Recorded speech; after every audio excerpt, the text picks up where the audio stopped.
Jadi perusahaannya dijalankan oleh 2 orang. Yang satu juga ambil 1 juta. Kemudian istrinya juga bikin 1 juta dolar. Kemudian adiknya juga bikin 1 juta dolar. Jadi total keluarga itu kita protect 4 juta US dollar. Teman-teman, profesi kita apakah boleh dianggap enteng? Urusin uang orang 60M satu keluarga. Apakah profesi kita itu aja-aja? Tidak loh. Ngerti maksud saya teman-teman? So kita masih bangga ya. Agen asuransi itu bukan urusan yang hanya ratusan juta. Yes, 60M. Ya. Oke, ada yang kenal orang ini? Ada yang kenal orang ini? Yang bagian desain. Ibu-ibu pasti tahu, ya, karena ini adalah Versace, Yani Versace ya, punya brand Versace dan tas ya, fashion ya. Ada yang tahu nggak sih Versace ini, ya, di tahun 97 dia itu meninggal waktu lagi mau masuk rumah dia di Miami, dia ditembak dan dia meninggal di depan rumah dia ya. Akibat meninggalnya si Versace ini, perusahaan dia mengalami yang namanya goncangan yang luar biasa. Oke, kenapa? Karena orang tahu Versace adalah Gianni. Gianni mati, Versace nggak ada artinya sudah. Oke, jadi pada saat itu perusahaan dia yang begitu hebatnya itu boleh bilang hampir kolaps, ya, hampir kolaps pada saat itu. Tapi jauh sebelum itu terjadi, perusahaannya sudah melihat itu bisa jadi masalah. Oke, kalau Gianni gone, ini bisa masalah buat perusahaan. So perusahaan itu sudah membuat satu yang namanya backup plan. Perusahaan membeli yang namanya Keybank Insurance. Nilainya 21 juta US dollar. Ya. Pada saat Versace meninggal karena ditembak mati, oke.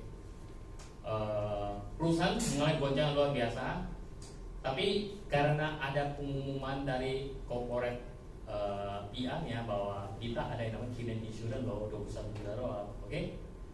Para banker yang tadinya mulai panik, mulai tenang. Kenapa? Karena ada uang cash loh, 21 juta dolar loh, ya. Di dalam dunia bisnis, kalau saya bilang saya percaya Bapak, atau di dunia bisnis ya, saya percaya itu maksudnya apa sih? Saya percaya dia ada uang, betul? Hah? Saya percaya uang. Artinya adalah saya percaya dia ada uang. Ngerti maksud saya ya? So, uang itu suka atau tidak suka, ini adalah uang cash yang 20 juta dolar diinjek dalam perusahaan. Ya. Nah, saat dia meninggal tuh, bayangin ya, sebuah perusahaan dia bangun susah payah hampir kolaps tahun 97. Di 2018 kemarin, Michael Kors membeli perusahaan ini harga 2,2 billion US dollar. Tahu Michael Kors ya? Dulu pasti tahu lah ya. Michael Kors membelinya 2,2 billion US dollar. Teman-teman, kalau andai kata kita flashback sedikit ya, saya tidak bilang asuransi menyelamatkan perusahaan ini. Andai kata kalau tidak ada asuransi Keybank Insurance, kira-kira perusahaannya punya kemungkinan besar lebih kolaps. Kolaps ya. Hari ini tidak ada 2,2 billion US dollar. Ya.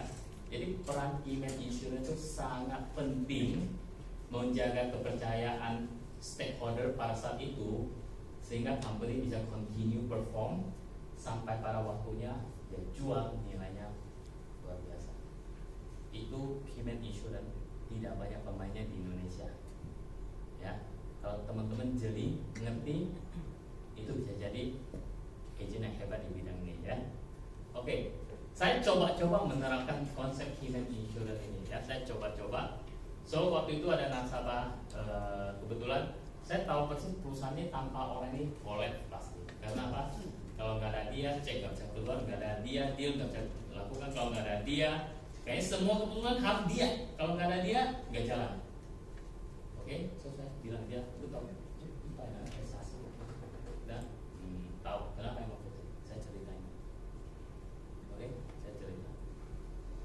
Tapi waktu itu Michael Kors belum beli. Waktu saya closing ini sebentar ini tahun berapa ya? 2017 ya. Jadi saya closing nasabahnya 2017 ya. So So saya cerita dia tentang, kamu tahu namanya prestasi? Gimana? Tahu? Kenapa? Saya cerita. Ya. Oh, gitu ya. Oke dah, bikinnya 30 miliar. Saya mau ditanggung 30 miliar. Saya bilang, waduh, thanks God gitu ya. Tapi satu syarat itu, saya tidak akan mau kasih satu dokumen apapun ke kalian. Jadi jangan minta saya kasih aset, kasih ini, kasih itu. Bisa nggak teman-teman? Bisa. Oke. Tapi tetap turunkan 15 miliar maksimal. Tidak tanpa kasih dokumen apapun. Bisa ya. Dan akhirnya kita closing dia dan istrinya. Kalau teman-teman perhatikan ini usianya masih muda, preminya kecil banget, cuma 1 juta setahun. Ya. Oke. Nah itulah yang saya bilang impact. Bayangin ya, dia cuma bayar 170 juta setahun. Setahun loh. Kita sudah provide 15.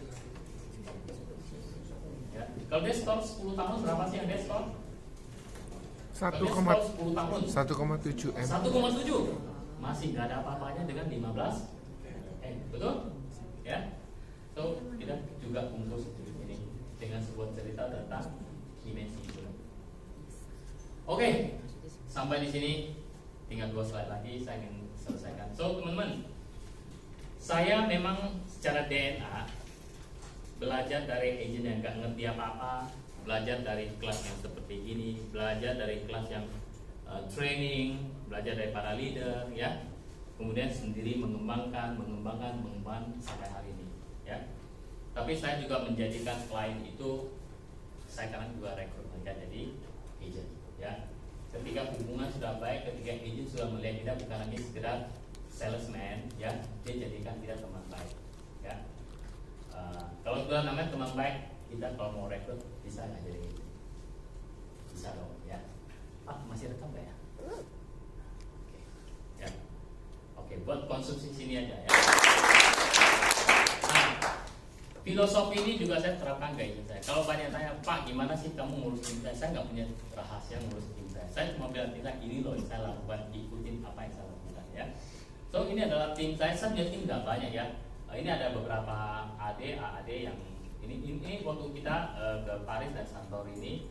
Ini nama Regen, ini saya ini Joli, ini Rico, ini Agustina, ini Vivi ya. Saya make sure leader-leader di bawah saya maupun agent mereka juga ikutin jejak saya. Oke? Tiap tahun prestasi supaya nanti mereka rekrut orang saya lihat oh ini prestasinya, mereka juga ikut prestasi ya. Untuk prestasi berarti kita harus bekerja, betul? Dan mereka juga lihat oh ini bekerja, jadi mereka tinggal ikut. Karena teori apapun ngomong sampai berbusa-busa, percaya itu hanya ngomongan. Lebih gampang mereka lihat dan mereka ikuti. Oke? Ini tahun 2019 kemarin sama mereka juga makan tambah member baru ya. Ini ada Yunus, BCC, ini BCC, ini BCC, ini juga BCC ya. Ini Sakal leader juga ya. Okay. So, kalau ditanya bagaimana ngurus tim, well, prinsipnya cuma ngurus saya diri sendiri sebaik-baiknya dan mereka akan lihat apa yang saya lakukan. Mereka cuma ikut aja. Oke? So,